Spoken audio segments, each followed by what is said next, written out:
ओम नमः सिद्धेभ्यः। ओम नमः सिद्धेभ्यः। ओम नमः सिद्धेभ्यः। नमो अरिहन्ताणं, नमो सिद्धाणं, नमो हयग्रीवाणं, नमो वज्रायाणं, नमो लोये साहुणम्। तज्जयति परं ज्योतिः समं समस्तैरनन्तपरयायैः। दर्पणतले इव सकला प्रतिफलति पदार्थमालिका यत्र। पंच परमेष्टि भगवान की जय। वर्तमान शासन नायक महावीर भगवान की जय। परम पूज्य आचार्य श्री अमृत चंद जी सूरी महाराज की जय। परम पूज्य संत श्रोमणी आचार्य गुरुवर श्री विद्यासागर जी महाराज की जय। परम पूज्य निर्यापक मुनि पुंगव श्री सुधा सागर जी महाराज की जय। अहिंसामय जैन धर्म की जय। सभी को पुनः जय जिनेन्द्र। विगत दिनों से हम अपनी इस पुरुषार्थ सिद्धि उपाय जी की स्वाध्याय श्रृंखला में किस प्रकार से इसकी आत्मा की सिद्धि जो प्रयोजन है उस प्रयोजन की सिद्धि हो, इस पर चर्चा हम कर रहे हैं। सर्वप्रथम तो हम सबको यह आवश्यक है जानना, जो हमें आचार्य भगवान ने बताया कि जीव को अपना प्रयोजन ज्ञात। बहुत सारे लोग हम में से कैसे हैं, अप्रयोजनी, हम अपना कोई उद्देश्य पता ही नहीं। प्रयोजन ज्ञात करने के पश्चात फिर आचार्य भगवान ने अनेकांत को नमस्कार करते हुए, प्रतिज्ञा करते हुए आगे बढ़े। फिर नयों को समझाया कि निश्चय व्यवहार जो नए हैं उन नयों को भली भांति समझना आवश्यक है। नयों को समझने के पश्चात आचार्य भगवान ने क्या कहा, पुरुष का जो परिभाषा है, पुरुष का स्वरूप है, उसके बारे में चर्चा। पुरुष का स्वरूप कहने के पश्चात हमें क्या समझाया कि जो जीव है किस प्रकार से कर्मों के मल से सहित है, अनादि संतत्या, अनादि काल से, और उससे जब वह छूट जाता है तो कृतकृत्य हो जाता है, सम्यक पुरुष की सिद्धि को प्राप्त कर लेता। यहां तक हम पढ़े थे। फिर कल हमने कुछ पढ़ा और आज कुछ पढ़ेंगे। कल का और आज का जो दो श्लोक हैं, यह दो श्लोक एक दूसरे के पूरक हैं। क्या है? एक दूसरे के पूरक। जैसे हम कहें कि एक के बिना दूसरा नहीं होगा, दूसरे के बिना पहला नहीं होगा, या एक है कि एक के होने पर दूसरा होगा और दूसरे होने पर पहला होगा। जैसे हमने कल पढ़ा था श्लोक नंबर 12 में, सभी को याद होगा, जीव कृतम परिणामम निमित्त मात्रम प्रपद्य पुनरन्ये स्वयमेव परिणमन्तेत्र कर्म भावेन। क्या कहा था आचार्य भगवान ने कि जो जीव के द्वारा किए गए रागादिक परिणाम, राग द्वेष आदि जो परिणाम हैं जीव के द्वारा किए गए हैं, यह परिणाम निमित्त मात्रम प्रपद्य, निमित्त मात्र को प्राप्त करके पुनः अन्य पुद्गल स्कंधों को अत्र अर्थात इस आत्मा में स्वयमेव कर्म भावेन परिणमन्ते, स्वयमेव ही कर्म भाव के रूप में परिणत हो जाते हैं या कर्म भाव से परिणमन करते रहते हैं। क्या अर्थ हुआ था? हमने क्या समझा कि जीव तो कर्म के आश्रव बंध में निमित्त मात्र है, यह सामान्य अर्थ। जीव क्या है? कर्म के बंध में निमित्त। क्यों निमित्त है? क्योंकि जीव की निमित्त से ही वह राग द्वेष रूपी परिणाम हुए, और राग द्वेष परिणाम होने से कर्म वापस आ गए। इसीलिए क्या कहा, जीव और कर्म में निमित्त नैमित्तिक संबंध हुआ। जीव तो निमित्त बन गया और कर्म क्या बन गया, नैमित्त बन गया।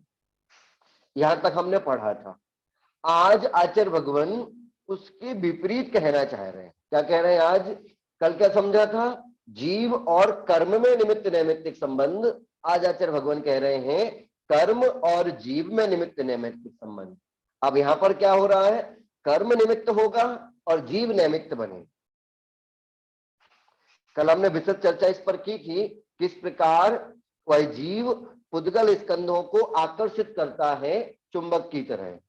वह भी सभी को आकर्षित नहीं करता, जैसे चुंबक लोहे से बनी वस्तुओं को आकर्षित करता है, सबको छोड़ देता है, ठीक उसी प्रकार जीव भी अपने योग्य पुद्गल वर्गणाओं को आकर्षित करता है।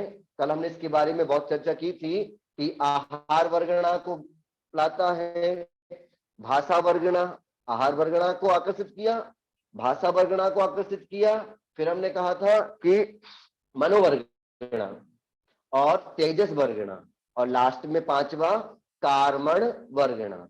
जो प्रथम चार थी वो नो कार्मण वर्गणा थी, अंतिम वाली कार्मण वर्गणा। वह अन्य पुद्गलों को आकर्षित नहीं करता। जैसे यह पेन है, इस पेन को जीव आकर्षित नहीं करेगा, इस पेन से जीव का संबंध नहीं हो रहा। यह पेन भी तो पुद्गल स्कंध है, लेकिन जिस प्रकार चुंबक लोहे के अलावा अन्य को आकर्षित नहीं करता, उसी प्रकार जीव भी इन पांच वर्गणारूप जल परमाणुओं के अलावा अन्य पुद्गल स्कंधों को भी आकर्षित नहीं करता। आज के श्लोक की ओर चलते हैं। श्लोक नंबर 13वां हम आज स्वाध्याय कर रहे हैं। परिणम मानस्य चितस चिदात्मक ही मापी।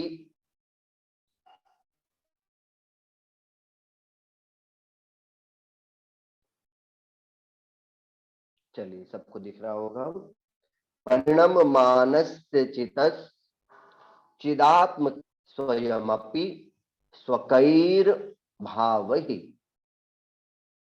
भवति हि निमित्त मात्रम पौद्गलिकम कर्म तस्यापि। परिणम मानस्य चितस चिदात्मक ही स्वयमपि स्वकैर भावहि भवति हि निमित्त मात्रम पौद्गलिकम कर्म तस्यापि। एक एक पद को पढ़ते हैं।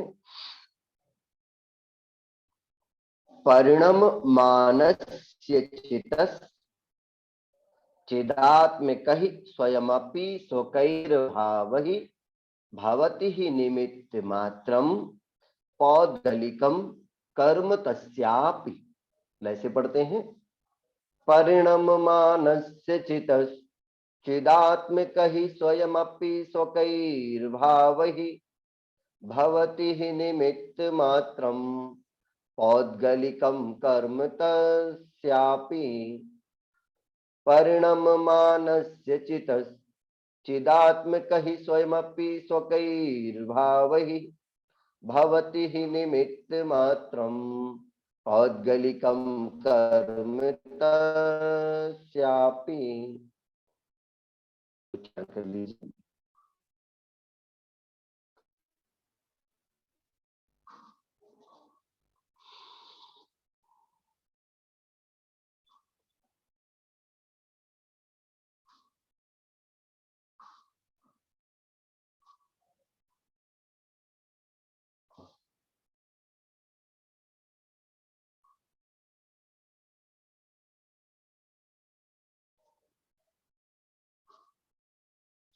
चलिए, अलग अलग करके शब्दों को देखते हैं। परिणममानस्य चितः, चिदात्मकई, या इसको भी अलग कर सकते हैं चित्त आत्मकई, लेकिन एक साथ ही कहेंगे चिदात्मकई। स्वयं अपि, स्वयं अपि, स्वकहि, जो रा लगा विसर्ग हो जाएगा, स्वकहि भावहि भवति ही निमित्त मात्रम पौद्गलिकम कर्म तस्या। एक एक शब्द का अर्थ समझते हैं। परिणम मानस्य, परिणम करते हुए, परिणम मानस, परिणमन करते हुए, चित्त अर्थात यह जीव, चिदात्मक ही, चेतना स्वरूप, स्वयं अपि, स्वयं ही, स्वकैर भावहि, स्वकहि अपने, भावहि भाव, परिणाम, कौन से परिणाम? रागादि परिणाम। स्वकहि भावहि अपने ही रागादि परिणामों से, भवति होता है, ही निश्चय से, निमित्त मात्रम निमित्त मात्र, पौद्गलिकम पौद्गलिक अर्थात पुद्गल आदि से संबंधी, कर्मम कर्म, तस्य अपि उस जीव के भी, या उसके भी, उसके जो पहले चित शब्द लगाया था उसके। पुनः एक एक शब्द को समझें। परिणम मानस्य, परिणमन करते हुए, चित इस जीव के, चिदात्मक ही, चेतना स्वरूप, स्वयं अपि, स्वयं ही, स्वकहि भावहि अपने ही, स्वकहि स्वयं के ही, भावहि रागादिक भावों से या रागादिक भावों के द्वारा, भवति होता है, ही निश्चय से, निमित्त मात्रम निमित्त मात्र, पौद्गलिकम पौद्गलिक या पुद्गल संबंधी, कर्मम कर्म, कौन सा कर्म? ज्ञानावरणादि कर्म, तस्य अपि उसके भी, उसके किसके? उस आत्मा के या उस जीव के भी। अभी तक तो कुछ समझ में नहीं आ रहा हमें, एक बार हम अनुभव से देखते हैं तो क्लियर समझ में आ जाएगा पूरा कि हमें आचार्य भगवान यहाँ पर क्या कह रहे हैं। देखिए, कह हम क्रम से चलते हैं कि भवति शब्द लिखा ना, धातु का, भवति होते हैं, क्या होते हैं? निमित्त मात्रम भवति, निमित्त मात्र होते।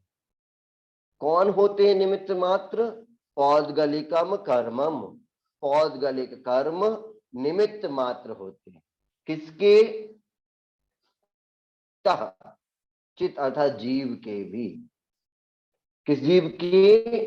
तो लास्ट में उस जीव के भी पौद्गलिक कर्म निमित्त मात्र कारण होते हैं या निमित्त मात्र होते हैं। किसके? तो पहली लाइन को देखते हैं, क्या कह रहे हैं? ही निश्चय से, तो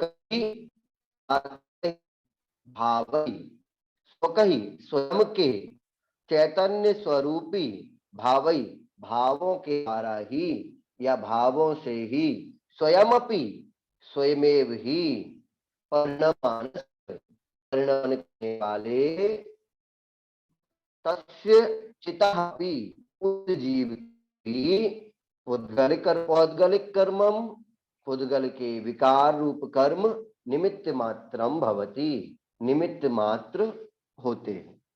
सामान्य अर्थ क्या कह रहे हैं कि निश्चय ही अपने चैतन्य स्वरूपी या चैतन्य स्वरूप रागादिक भावों के परिणाम से अपने आप ही परिणमन करते हुए उस जीव के भी पौद्गलिक विकार रूप कर्म निमित्त मात्र कारण भवती होते हैं।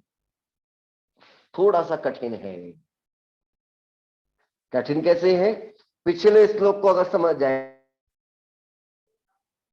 जैसे पिछले श्लोक में क्या कहा था? जीव निमित्त मात्र है, यहां पर यही समझाना चाह रहे हैं कि वह पुद्गल निमित्त मात्र है। किसके लिए निमित्त मात्र है? उस जीव के। जैसे देखें, कल हमने एक बात पढ़ी थी, रागादिक भावों के द्वारा जीव ने क्या किया? परिणमन किया, और उस परिणमन से कर्मों को आकर्षित, कर्म आ गए। अब यहां पर क्या कहना चाह रहे हैं? उस कर्म के उदय में, उस कर्म के उदय में जीव के परिणाम, जब कर्म का उदय आया तो कर्म के उदय में क्या हुआ? उस जीव के परिणाम भी बदले। जीव रागादिक भावों को धारण करता है तो हम समझ गए पिछले श्लोक से, जब रागादिक भावों को धारण करता है तो रागादिक जो भाव हैं यह किसके हैं? पुद्गल के हैं कि जीव के हैं? रागादिक भाव तो जीव के हैं, पुद्गल के निमित्त से हो रहे हैं। यहां पर क्या समझा रहे हैं वही समझिए कि जो रागादिक भाव हो रहे हैं वह रागादिक भाव क्या हो रहे हैं? जीव के ही हैं। और उन रागादिक भावों में निमित्त कौन है? कर्म। उन रागादिक भावों के होने में निमित्त कौन है? कर्म। और कर्म क्या है?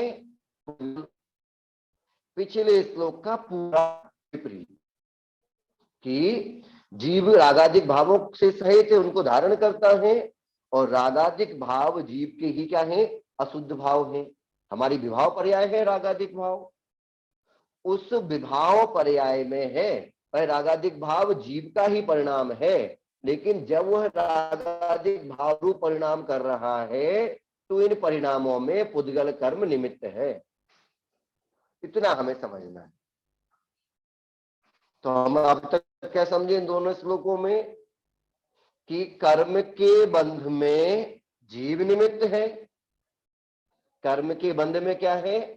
जीव निमित्त मात्र है। और रागादिक भाव में पुद्गल निमित्त मात्र है। रागादिक भाव पुद्गल कर रहे हैं ऐसा नहीं है। कुछ लोग क्या कह देते हैं कि जो हम रागादिक भाव कर रहे हैं यह कर्म के उदय से हो रहे हैं तो कर्मों के हैं। रागादिक भाव कर्मों के नहीं हैं, रागादिक भाव तो किसके हैं? उस जीव के हैं। कर्म तो उन रागादिक भावों में निमित्त मात्र है। जब हमें किसी को गुमराह करना होता है तो हम दोनों ओर गुमराह कर देते हैं। कैसे गुमराह कर देते हैं? कि जीव कुछ नहीं कर रहा, कर्मों से कर्म का बंध हो रहा है, कर्म का ही उदय हो रहा है, जीव तो शुद्ध है। तो बताइए क्या जीव शुद्ध रहेगा? जब कर्म बंद हो रहे थे तो जीव के ही रागादिक परिणाम उस कर्म बंध के निमित्त बने थे, और जब जीव ने रागादिक भाव किए तो रागादिक भाव में कर्म निमित्त हो गए। अब एक सर्कल बन गया, साइकिल। हम लोग पढ़ते ना चैन, वो चैन बन गई। कैसे चैन बन गई? कि जब जब जीव ने रागादि भाव किए, शालिनी जी लिख रही समझ नहीं आया, कोई बात नहीं, दोनों श्लोक को एक सामान्य अर्थ में समझिए, बिल्कुल समझ में आएगा। हम अपने आप को उस पर रखें, ठीक है? मैं रागादिक भाव कर रहा हूं, ठीक? जब मैं रागादिक भाव कर रहा हूं तो क्या हो रहा? इन रागादिक भावों के द्वारा कर्म आकर्षित हो रहा है, अर्थात जीव ने उन कर्मों को आकर्षित किया तो जीव क्या हो गया? उन कर्मों के बंध में निमित्त हो गया। यह पहला श्लोक हो गया। अब दूसरा श्लोक क्या कह रहे हैं? अब कर्म बंध तो हमें हो चुका था, कर्म बंध हो गया था ना। अब क्या हुआ?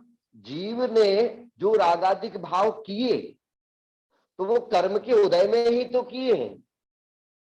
जीव ने जो रागादिक भाव किए हैं वह रागादिक भाव कब किए हैं? कर्म के उदय में। इसलिए अब रागादिक भावों का निमित्त कौन बन गया? कर्म।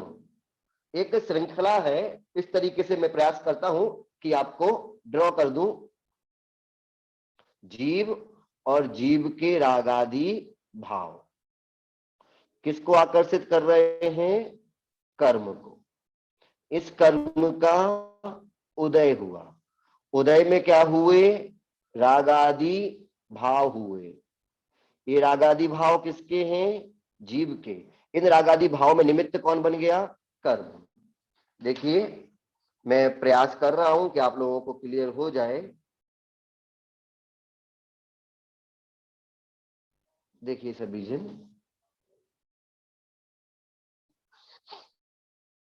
सबको दिख रहा होगा, यह जीव है। जीव ने रागादि भाव किए। इन रागादि भावों से कर्म आकर्षित हुआ। कर्म जीव के पास आया। जो पुद्गल रूप वर्गणाएं थी वो आ गई। हाँ बिल्कुल, मैं उदाहरण देकर समझा रहा हूं। इस अभी आप लोग अच्छे से स्क्रीन को देखिए। मैं वही उदाहरण देने का प्रयास कर रहा हूं। पुनः देखिए, जीव है। जीव ने रागादि भाव किए, ठीक है। उन रागादि भावों से कर्म आकर्षित हुआ, कर्म का बंध हुआ। तो इस कर्म के बंद होने में जीव निमित्त बना ना। अगर जीव ही नहीं होता तो रागादि भाव नहीं होते, और रागादि भाव होते तो कर्म नहीं आता। कौन निमित्त बन गया? जीव। यह तो क्लियर हो गया श्लोक नंबर 12। अब क्या कह रहे हैं कि जो जीव है, जीव के जो रागादि भाव है, किसके रागादि भाव है? जीव के, ठीक है। जब रागादि भाव उदय में आ रहे हैं, रागादि भाव क्या आ रहे हैं? उदय में आ रहे हैं। तो रागादि भाव उदय में कब आ रहे हैं? जब कर्म का उदय आएगा तभी तो रागादि भाव उदय में आएंगे। कर्म नहीं होता तो फिर रागादि भाव नहीं होते। रागादि भाव नहीं होते तो जीव रागादि भाव फिर कर नहीं पाता। इसीलिए जीव का जो रागादि भाव का उदय हो रहा है या रागादि भाव का परिणमन हो रहा है, उसमें निमित्त कौन? क्लियर? अब देखिए, यहां से एक श्रृंखला बन जाएगी इस तरीके से। जब जब जीव रागादि भाव करेगा कर्म का बंध होगा। कर्म का बंध हो गया तो कर्म का उदय आएगा तो रागादि भाव करेगा। इस तरीके से निरंतर क्या होगा? वह कर्म करता रहेगा, रागादि भाव करता रहेगा, कर्म बंध करता रहेगा। कर्म का उदय होगा तो पुनः रागादि भाव होंगे, पुनः कर्म का बंध होगा। इस तरह श्रृंखला चलती रहेगी। और जीव अब उस 9वें 10वें श्लोक पर पहुंचो। निरंतर से कर्म विवर्जित नहीं हो पाएगा, कर्म से सहित ही रहेगा, रागादि परिणामों से सहित ही रहेगा। अब देखिए, बचपन में आप लोगों ने, हम सब ने मैथ्स पढ़ा होगा, और मैथ्स में हमने पढ़ा था, एक टॉपिक आता था पाइप एंड टंकी। हम उसमें क्या पढ़ते थे? एक टंकी में 2 नल हैं। एक नल 1 घंटे में 2 लीटर खाली करता है और दूसरा नल 1 लीटर भर देता है। टंकी पहले से भरी हुई है 50 लीटर की, खाली करने में कितना समय लगेगा? तो हम समझ जाते 2 लीटर खाली हो रहा है, 1 लीटर भर रहा है, मतलब खाली तो हो जाएगी। लेकिन हम कहें कि वो 1 लीटर खाली कर रहा है और 1 लीटर भर रहा है, अब बताइए टंकी कभी खाली होगी? कभी खाली नहीं होगी। वही यहां समझना है। जीव ने रागादि भाव किए तो कर्म आ गए, और कर्मों के कारण फिर रागादि भाव हो गए, रागादि भाव से फिर कर्म हो गए। एक और हमारे कर्म फल दे के जा रहे हैं, और दूसरी ओर वही कर्म वापस से हमें कर्म का उदय, पुनः नए कर्मों का बंध करता है। इसीलिए हम चीज हो गई। दूसरी चीज समझते हैं। कभी आपने देखा हो कि हमारे पास पानी रखा है गिलास में। जब आप लोग कभी गिलास बर्तन आदि धोते होंगे तब देखा होगा, गिलास में पानी है, गंदा पानी है। हम नल चलाते रहते हैं, एक समय ऐसा आता है गिलास का सारा गंदा पानी निकल जाता है, और कैसा पानी बचा रहता है उसमें? स्वच्छ। यह हम कर सकते हैं ना, कि हम क्या करें? अशुभ कर्मों को फल दे के जाने दें, और उसमें यदि हमने समता को धारण कर लिया तो जो नया पानी आएगा वो कैसा आएगा? स्वच्छ आएगा। और समता को धारण नहीं किया, हिल गए, अगर जो गंदा पानी पहले से गिलास में था जिस टंकी से पानी आ रहा था उस टंकी को भी हिला दिया, तो उस टंकी से और पानी कैसा आएगा? गंदा। गिलास में पानी कैसा बना रहेगा? गंदा ही पानी। ठीक उसी प्रकार हमारे सत्ता में कुछ अशुभ कर्म भी है, कुछ शुभ कर्म भी है। जब अशुभ कर्म हमें फल दें उस समय हम समता और धैर्य को अगर धारण करेंगे तो क्या होगा? वो अशुभ कर्म तो चला जाएगा और धैर्य और समता परिणामों के कारण शुभ कर्म हमारी सत्ता में बढ़ जाएगा। जब शुभ कर्म बढ़ जाएगा तब क्या होगा? शुभ कर्म बढ़ने से जीव निष्कंप नहीं होगा। शुभ कर्म बढ़ने से हमारा जो मोहिनी कर्म है वह धीरे धीरे धीरे धीरे क्या होगा? कम होगा। और उन शुभ कर्मों को निरंतर करते रहने से हमारी जो किट्ट कालीमा मोहरूपी जमी है ना, वो कम होगी। हमारे परिणाम थोड़े से शांत होंगे और शांत परिणामों को धारण करने के बाद फिर हम धीरे धीरे सम्यक्त को धारण कर पाए। फिर सम्यक्त को धारण करने के पश्चात सम्यक दर्शन होते ही ज्ञान हो जाएगा। फिर हमारे अप्रत्यक्षान प्रत्यक्षान संजुलन कसायों का धीरे धीरे, और जब उपशमन होगा तो फिर क्या होगा?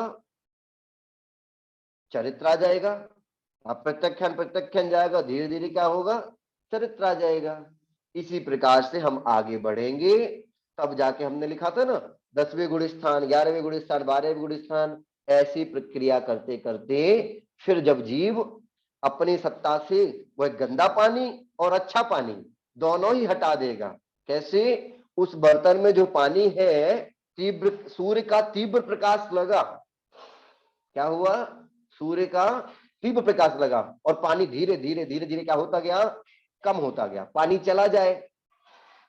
ठीक उसी प्रकार जो सूर्य का तीव्र प्रकाश है ना, वो क्या दे रहा है? ताप दे रहा है। तो हमें उस अपने अशुभ कर्म सत्ता को तो हमने कम कर दिया, शुभ ज्यादा है, उस शुभ को भी चरित्र का ताप लगाना होगा और फिर उस ताप के बाद ध्यान अग्नि में उसको जलाना होगा। तब जाके निष्कंप शुद्ध चैतन्य स्वरूप पुरुषार्थ सिद्धि का हमारा उपाय हो जाएगा और पुरुषार्थ की सिद्धि प्राप्त हो जाएगी, अन्यथा नहीं। दोनों क्लियर हुए? इस पर हम आचार्य भगवान की थोड़ी सी और चीजें समझ लेते हैं। अब एक बात मन में प्रश्न आएगा। प्रश्न क्या आएगा? एक प्रश्न मेरे पास आया है, पहले प्रश्न पढ़ लेता हूं। भाव से द्रव्य कर्म, द्रव्य कर्म से नो कर्म, नो कर्म के निमित्त से रागादि भाव, भाव से द्रव्य कर्म, यह चक्र है। परंतु कर्म के उदय में रागादि हो, यह स्वयं पर निर्भर है। देखिए, बहुत सारी चीजें ऐसी हैं हम पर स्वयं पर सब कुछ निर्भर है, लेकिन कई बार जब मिथ्यात्व का अधिक आवेश होता है तो हम स्वयं पर भी नियंत्रण नहीं कर पाते। मिथ्यात्व के तीव्र आवेश, कब मिथ्यात्व का तीव्र आवेश? एक तो हमारा स्वयं का ज्ञान ना होना, ऊपर से मिथ्यात्व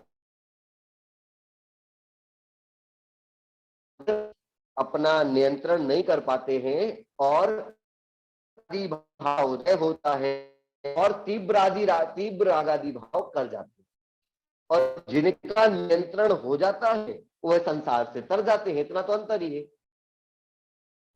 रागादि भावों का परिणाम हुआ, जैसे हमारे अशुभ कर्म का उदय आया। अशुभ कर्म का जब हमें बहुत कष्ट आ रहे हैं तो कष्ट आने का मतलब क्या है? किसी अशुभ कर्म जो हमने पहले बांधे थे उनका उदय आया है। अब हमने उन अशुभ कर्म का उदय आने पर क्या हुआ? और तीव्र राग द्वेष किया, तो उसको क्या कहते हैं? पापानुबंधी पाप। उस पाप के उदय में हमने पाप का ही अनुबंध और कर लिया, और जिनने समता धारण कर ली तो पुण्यानुबंधी पापोदय। उनने क्या किया? पाप के उदय में पुण्य का अनुबंध कर लिया। और समता को धारण कर लेते हैं जो अपने आप को विचलित नहीं करते हैं वही तरते हैं और हमें वो सब चमत्कार लगते हैं। इतना ही अंतर है। हम क्या करते हैं, हमारी दृढ़ता बहुत कमजोर है, हमारा सम्यक की जो रुचि सिद्धांत है वो क्या है, बहुत कमजोर है। अभी मैं कुछ दिन पहले किन्हीं मुनिराज के पास था, तो वह किसी ऐसे विधान की चर्चा कर रहे थे जो जैनागम का नहीं है। फिर मैंने कहा कि यह तो सही नहीं है। तो वह क्या कहते हैं, अज्ञानियों को मंदिर बुलाना है, कैसे भी बुलाएं। अब अज्ञानियों को यदि मंदिर बुलाना है, कैसे भी बुलाएं, तो इससे अच्छा है सबको कह दो मंदिर आएगा, 1000 का नोट देंगे, एक की जगह 2 बार आएगा वो। अजी हमें ऐसे काम करना है तो भी क्या करना होगा, अपने आप को दृढ़ रखना होगा। जो रखना, चाहे आप हैं या जो तर गए वो है। सोचिए, यदि मैना सुंदरी दृढ़ नहीं रही होती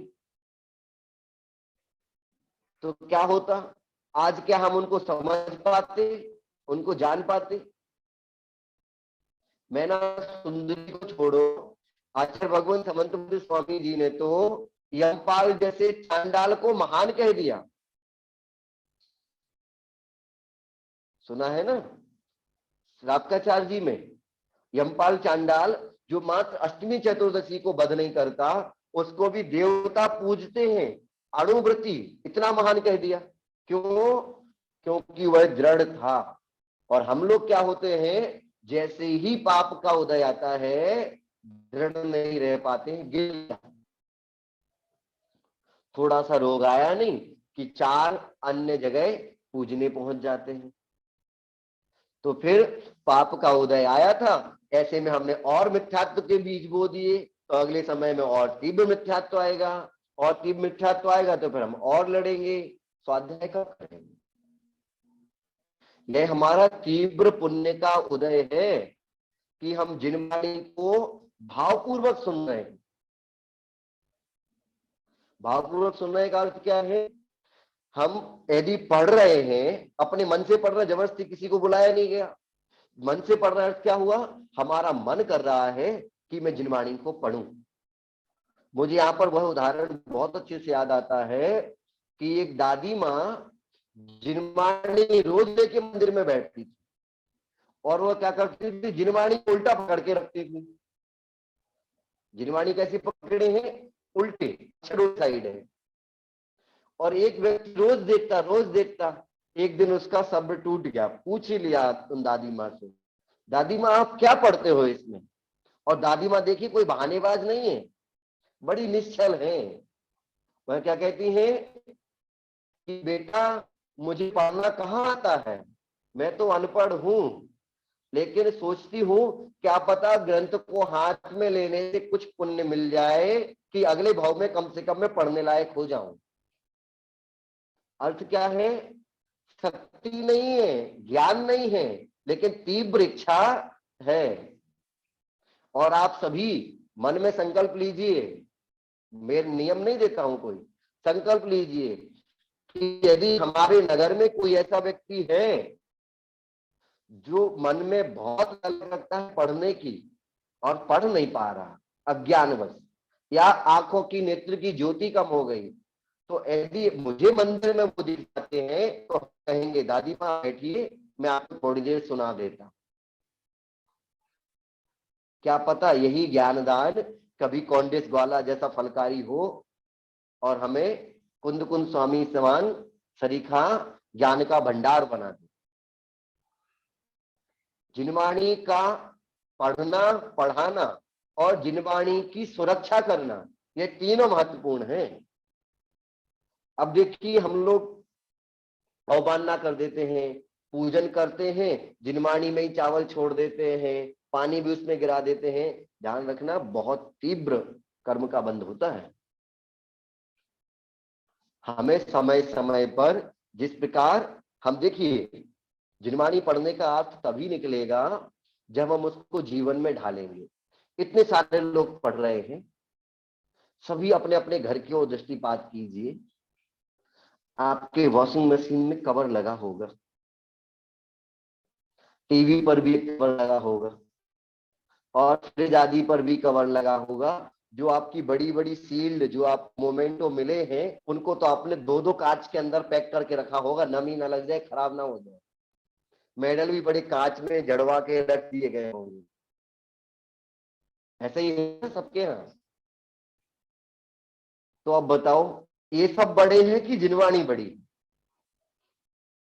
और जिनवाणी हमारे मंदिर में यत्र तत्र बिखरी पड़ी रहती। स्वाध्याय हमने किया? परीक्षा करें हम अपने स्वाध्याय की। हमने स्वाध्याय किया क्या? जिस दिन मंदिर में कोई जिनवाणी खराब दिखे, उसी दिन मन आकुल व्याकुल हो जाए कि जिनवाणी का अवर्णवाद हो रहा है, जिनवाणी फट रही है, और हम शान से अच्छे अच्छे कपड़े शान शौक से आ रहे हैं। नहीं, हम उस जिनवाणी की सेवा करें, क्या पता कभी की होगी तो आज इतना पुण्योदय है कि हमें सुनने पढ़ने को मिल रहा है। और हम समझे कि यहाँ पर सुनने पढ़ने को तो मिल ही रहा है, साथ में स्वयं से, ये और बड़ी बात है कि हमारे भाव बन रहे हैं।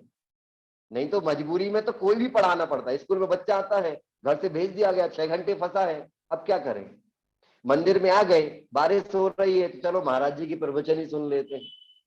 ऐसी मजबूरी भी नहीं है, क्योंकि हम अपने घर में सुरक्षित बैठे हैं। ये हमारे पुण्य का ही प्रताप है।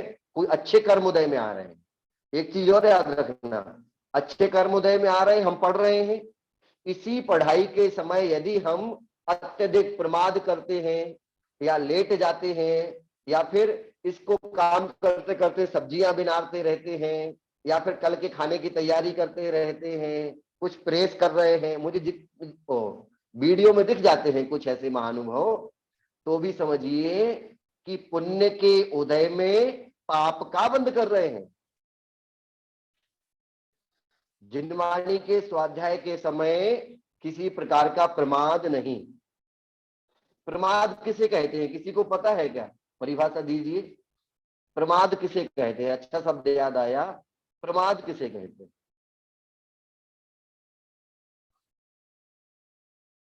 खुशी जैन बताइए जी। जय जिनेन्द्र हाँ भैया जय जी। जिनेन्द्र, जय जिनेन्द्र। धर्म के कार्य में उत्साह न रखना ही प्रमाद है। बहुत अच्छा। कुछ लोग लिख रहे हैं आलस्य। हाँ, लगभग सभी लोग यही जानते हैं कि आलस्य को प्रमाद कहते हैं। लेकिन आगम में क्या कहा है? कुशलेष्वनादरः प्रमादः। फिर से समझिए, कुशलेष्वनादरः प्रमादः। कुशलेषु अनादरः प्रमादः। जितने भी कुशल कार्य हैं, उन कुशल कार्यों का अनादर करना प्रमाद है। अभिषेक करना था प्रमाद, अभिषेक करना था नहीं किया प्रमाद। जिनवाणी पढ़ रहे थे, अच्छे से पढ़ना था, नहीं पढ़ा, प्रमाद है। बहुत सारे तरीके से प्रमाद होता है। आलस्य तो एक उसका पर्यायवाची हो गया। हम क्या करें? अनादर करना। हम पूजन में बैठे, भाव नहीं लग रहे, द्रव यहां से वहां का स्वाहा स्वाहा, यह प्रमाद है। जो भी कर रहे हैं पूर्ण मनोयोग से, मन वचन काय से, वही क्या है? अनादर ना करना। तो अभी हम सोचे, अब मैं कुछ नहीं कहता हूं, हम अपने आप को देखें कि हम अभी कितना भाव लगा रहे हैं, कितना हम कार्य कर रहे हैं। अभी मुझे बहुत सारे लोग इतना अच्छे से दिखते हैं कि कागज से लिखते भी हैं, बड़े मनोयोग से पढ़ते हैं। हम समझे कि हम पुण्यानुबंधी, पुण्य की स्थिति में है, कि पुण्य के उदय में और पुण्य का बंध कर रहे हैं। यहाँ पर एक चीज हमें और समझना, यह भी हमारा परिणाम है जिसकी चर्चा हम कर रहे हैं। रागादि भाव हो रहे हैं, जो जिनवाणी से भी तो राग हुआ, यह भी तो हमारा कर्म का उदय है। और इस कर्म के उदय में क्या हुआ? जीव का रागादि भाव हुआ। कर्म का उदय क्या है? जीव का रागादि भाव। और इस समय फिर नया कर्म बन गया, पुण्य कर्म बन रहा होगा, तो भी यह क्या हुआ? निमित्त हो गया। इस तरह जीव और कर्म एक दूसरे के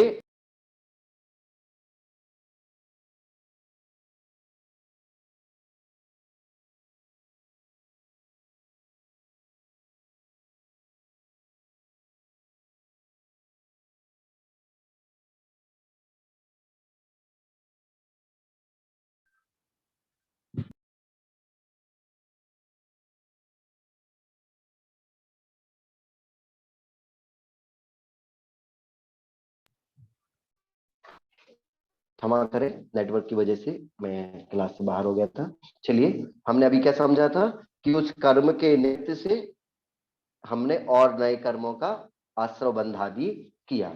अब यहाँ पर एक चीज समझिए कि कुछ मन में प्रश्न आता है कि जब यह अलग अलग है, पुद्गल कर्म कैसा है, जड़ है, तो फिर यह आत्मा के साथ कैसे जुड़ जाएगा? तो यहाँ पर आत्मा पर कैसे असर करेगा? आत्मा पर तो यह कर्म असर नहीं करना चाहिए, लेकिन कहा है कि यह आत्मा पर असर करता।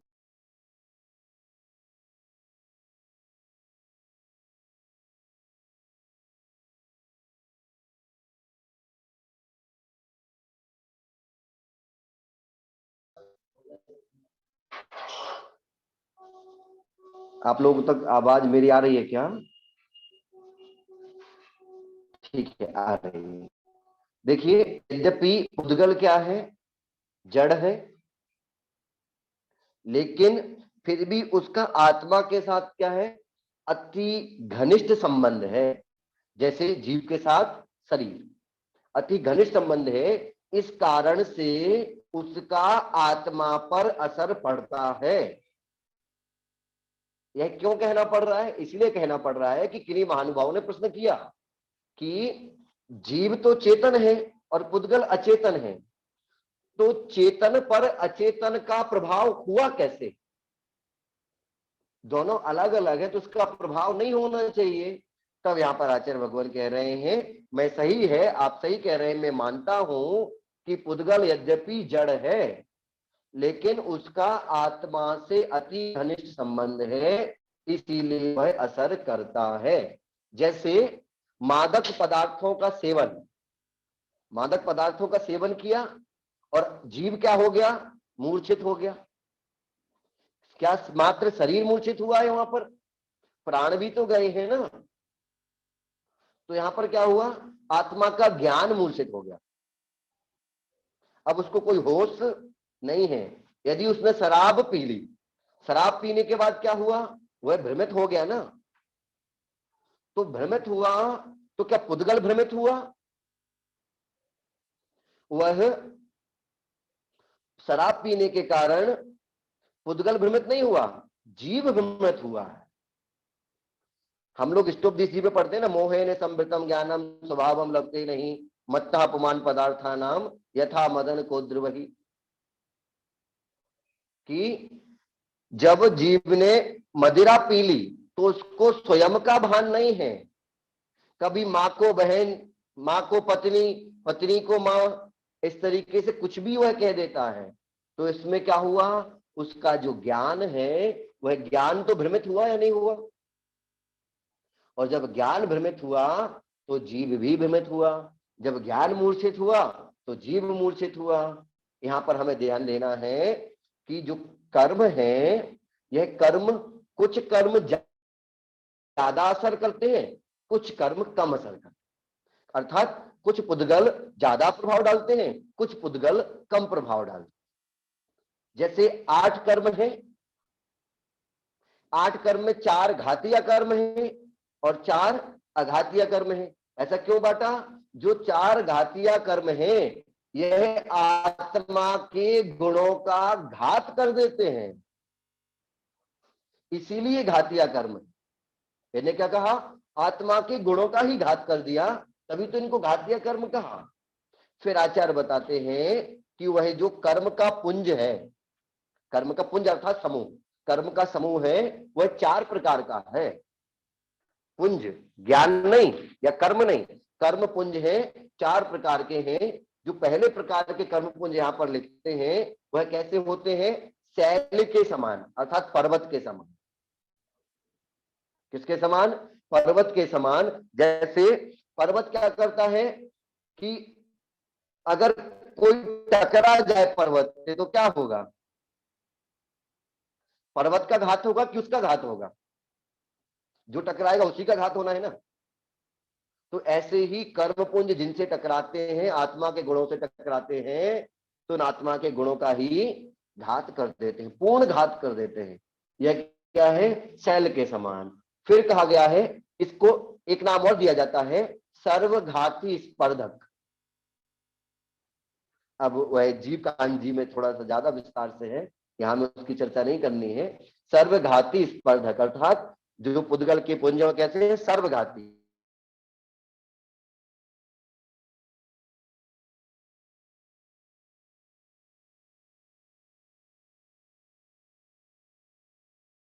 यह भी सर्वघाती होते हैं। जैसे देखो कैसा, तीसरा है काष्ठ के समान। तीसरा कैसा है, काष्ठ के समान। काष्ठ यद्यपि कठोर है, लेकिन उसको पानी आदि में डाल करके नरम किया जा सकता है। जो काष्ठ है उनको तप ज्ञान से आदि के द्वारा नरम किया जा सकता है, यह सर्वघाती नहीं हो। और चौथा है, चौथा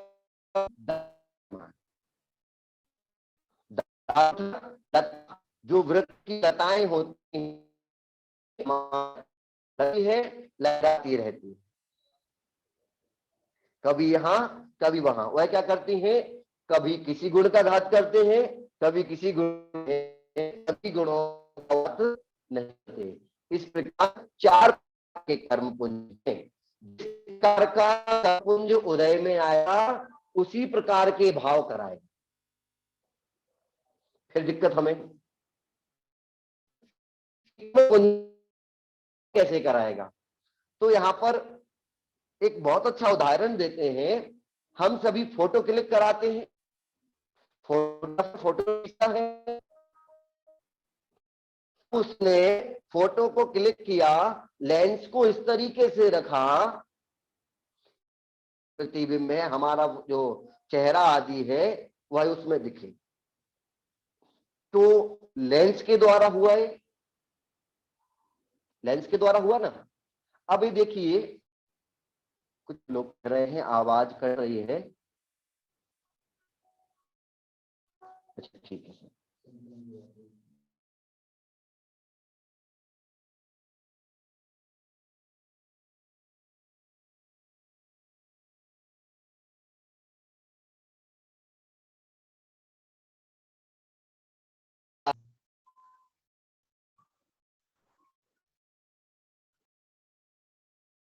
मैं उन सबको दिख रहा था, जैसा ही मैं लेंस को दिख रहा था वैसे ही छवि आ गई ना। अब देखिए यहाँ पर क्या हो रहा है, जो फोटो वाला यंत्र है,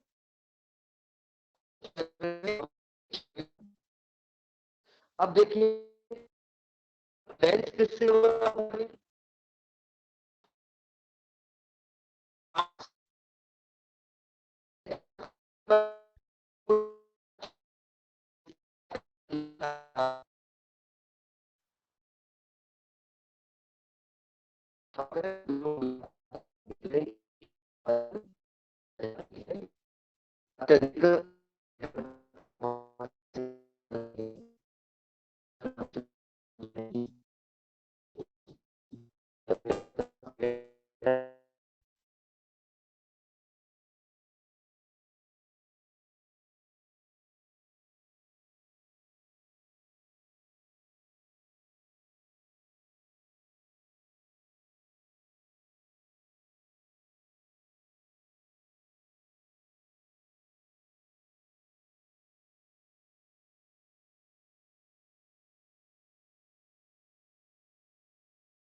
ओके। आवाज व्यवधान से आवाज नहीं आ रही, अब क्लियर आ रही है। चलिए आ रही है ना क्लियर, कुछ लोग क्लियर।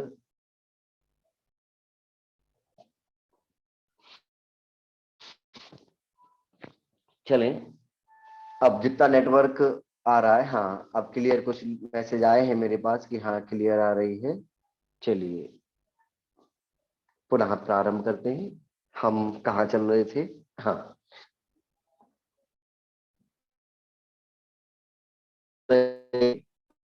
वीडियो भी बंद कर दूं अच्छे से हमने अभी फोटो उतार रहा है, हम जैसे थे वैसी ही हमारी फोटो आ जाती है। तो हम कि कांच का लेंस बना है और उस लेंस में क्या लगा है, पीछे एक प्रकार का कोट, उस कोट की वजह से ही वह लेंस कार्य कर रहा है। जैसे हम लोग चश्मा लगाते हैं, चश्मे में दिखता है, तो वह लेंस की साइज, लेंस कौन सा है, उत्तल है अवतल है, हम अपना चेहरा शीशे में देखते हैं वही भी कांच है, उसके पीछे भी एक कुछ पदार्थ लगाया गया है। तो उस मसाले अर्थात ने उस कांच को ऐसा कर दिया कि वह ज्यों का त्यों फोटो उतार पा रहा, या फोटो ला पा रहा है। ठीक उसी प्रकार उस मसाले के समान कर्म उदय में भगवान ने जीव को ऐसा कर दिया कि जीव स्थिति में पहुंच गए कि जैसे जैसे मन वचन काय हमारे अशुभ होते हैं, अशुभ व्यापार से जिस प्रकार के भाव करते हैं, उसी समय वैसे ही फलदान शक्ति वह प्रदान करते जाते हैं, वैसा ही चलता जाएगा। क्यों चलता जाएगा? जैसे हमारी शक्ति है, हमारी स्थिति है, हमारे भाव हैं, उसी समय वही फलदान शक्ति आई और नए कर्मों का बंध होता जाएगा। जैसे जिस समय जीव ने किसी को मारने के परिणाम किए, उस समय क्या हुआ, उनमें उसी प्रकार के कर्मों का बंध हो गया। मन में सोच रहा है कि मैं तो उस पुरुष को मारूंगा, उस समय क्या कर रहा है, उस प्रकार के भावों का बंद कर रहा है। और बंद किया, जब उसके कर्म का उदय आया था तभी तो उसने मारने के भाव किए, और जब मारने के भाव किए तो पुनः नए कर्म का उसको बंध हो गया। इस तरीके से हम समझे आज और कल में कि क्या क्या समझे, कर्म निमित्त है और जीव भी निमित्त है। कर्म कैसा है, जीव पहले कर्म के बंध में निमित्त है, फिर कर्म पुनः कर्म के बंध में जीव के रागादि परिणामों से निमित्त बन जाता है। आज हम यहीं रुकते हैं। एक बार हम प्रारंभ से पाठ कर लेते हैं, मैं स्क्रीन आपको दिखाता हूं और फिर हम कुछ प्रश्न आज की स्वाध्याय से समझ लेते हैं। सभी लोग पाठ कीजिएगा, एक साथ उच्चारण करेंगे हम सभी। जयति परम ज्योति समम समस्तैरनंत परयायहि दर्पण तलेव सकला प्रतिपदार्थिकाय परमागमस्य जीवम निषिद्ध जात्यंद सिंधुर्विधानम सकल नय विलसितानां विरोध मत नमे कांडम त्रैकनेत्रं निरुपमागमं प्रयत्नेन पोध्रियते विदुषां पुरुषार्थ सिद्ध्युपायोऽयम् मुख्योपचार विवरण निरस्त दुस्तर विनेय दुर्बोधा व्यवहार निश्चयज्ञा प्रवर्तयन्ते जगति तीर्थम निश्चय में भूतार्थम व्यवहारं वर्णयन्त्य भूतार्थम भूतार्थ बोध विमुखा प्रायः सर्वोऽपि संसारः अबुधस्य बोधनार्थम मुनिस्वः देशयन्त्य भूतार्थम एव कैवल्यमवैति स्पष्ट देशना नास्ति बाणवक एव सिंहो यथा भवत्य नवगीत सिंहस्य व्यवहार एव हि तथा निश्चयतात् निश्चय तत्त्वेन मध्यस्था प्राप्नोति देशिनायः सा एव फलवविकलं शिष्यः आत्मा विवर्जितः स्पर्श गंध रस वर्णैः गुणपर्यय समवेतः समाहितः समुदयवे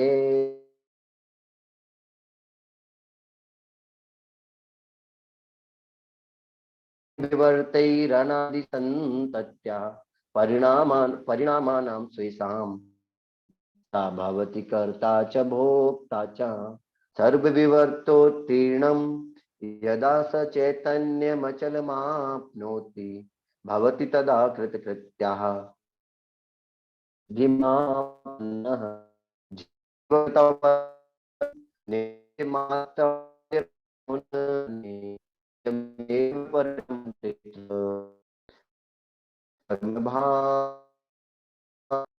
परिणममानस्य चिदात्मिक ही स्वयमपि भावहि भवति ही निमित्ते मात्रम पौद्गलिकम कर्म तस्यापि। यहाँ तक हम पढ़ चुके हैं। आज के 13वें नंबर का श्लोक कौन कौन करेगा?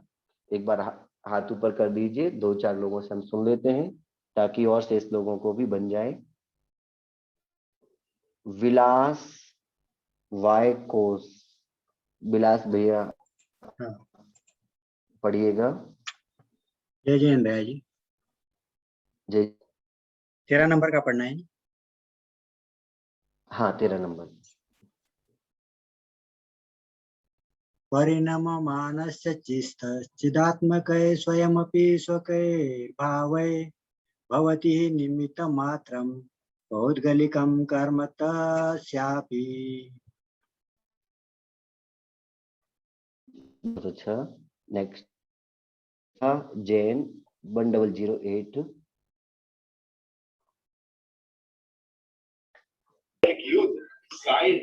परिणमानस्य चित्तस्य दात्मिके स्वयमपि स्वके भावे भवति हि निमित्तमात्रं पौद्गलिकं कर्म तस्यापि। से पढ़ना है।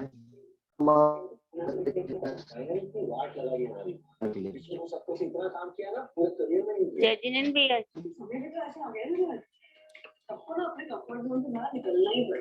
पता नहीं।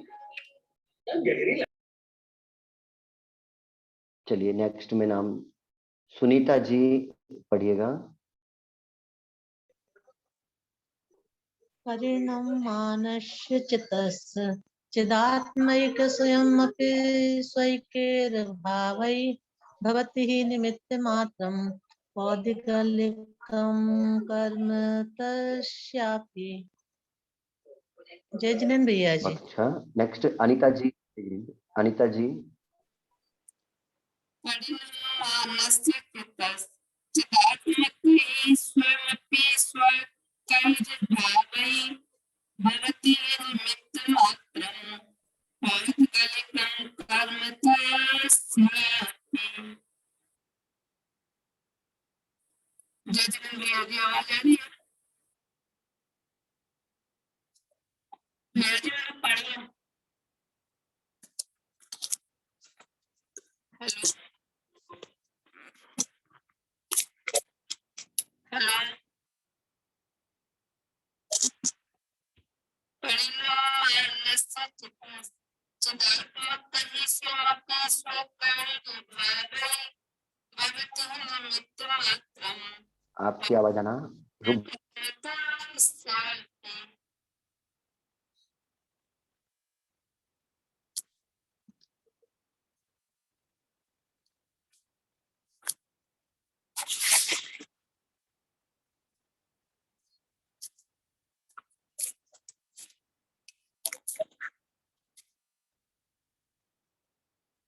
भैया जी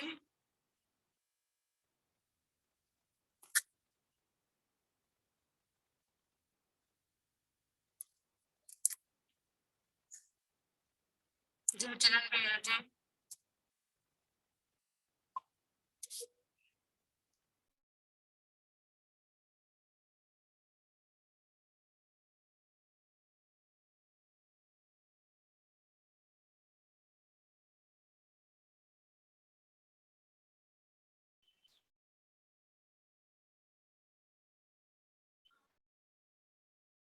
जय जिनेन्द्र। जय जिनेन्द्र। जय जिनेन्द्र पंडित जी।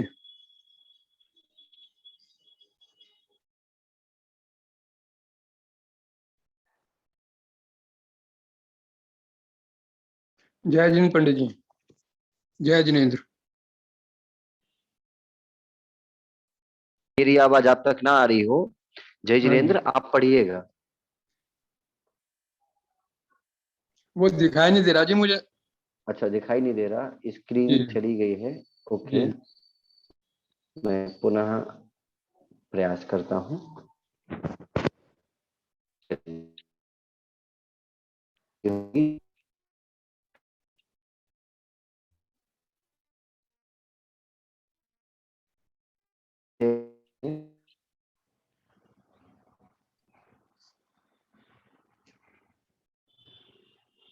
आदरणीय नरेंद्र जी हाँ जी। पढ़िएगा, मैंने स्क्रीन शेयर कर दी। नहीं, स्क्रीन नहीं आ रही जी, स्क्रीन आई अच्छा, नहीं। आपके नहीं आ रही, चलिए नहीं जी। थोड़ी देर में आपकी आ जाएगी तो मैं आपको उसके बाद पढ़वा लेता हूँ। विद्युत प्रभा जी पढ़िएगा।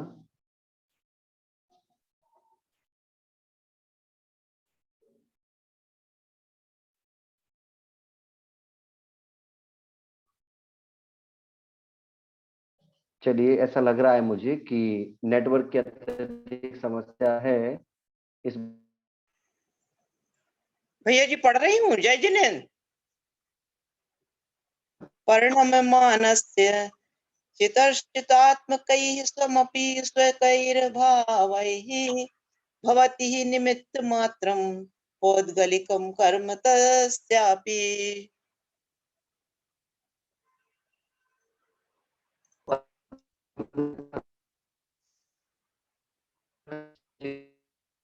जय जिनेन्द्र भैया जी।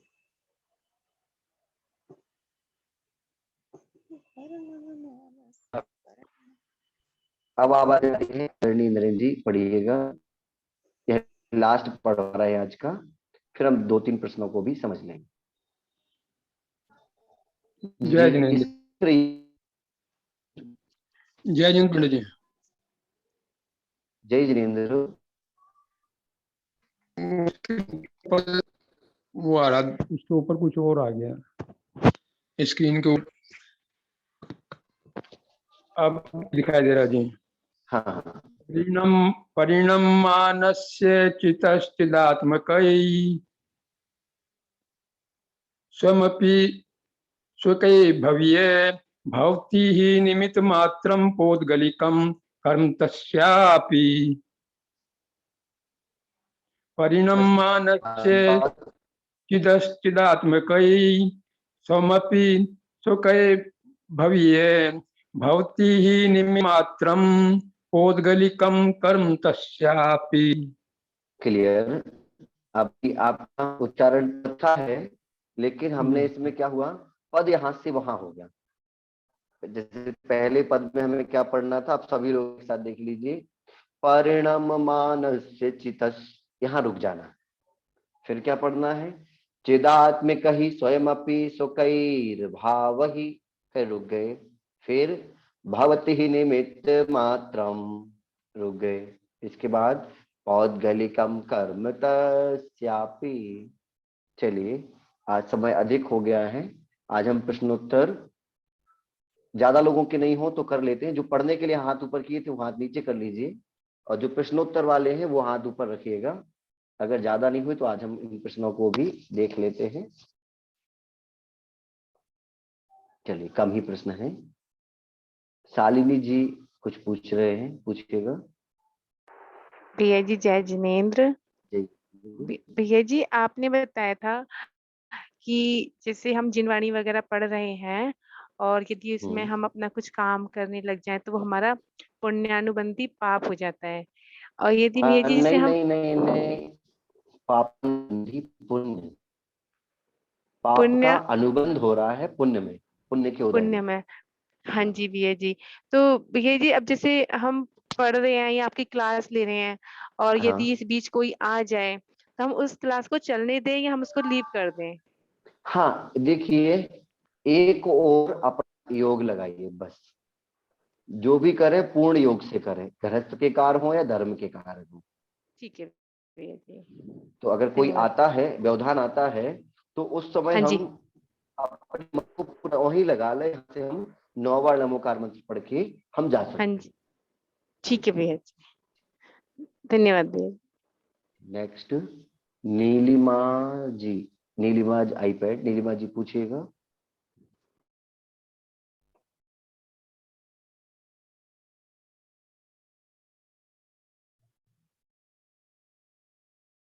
माइक अनम्यूट नहीं हो रहा है। आगे चारवी जी कुछ पूछना चाह रहे हैं, पूछिएगा। जय जिनेंद्र भैया जी। जय जिनेंद्र। भैया जी एक बार चक्र फिर से बता दीजिए। मैं अभी आपको इसकी ग्रुप में फोटो भेज दूंगा।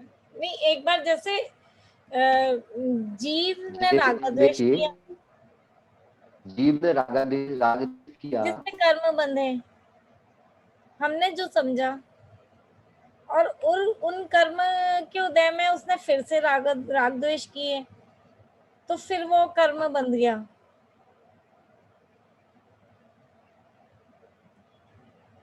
आवाज नहीं आ रही भैया जी, आवाज नहीं आ रही।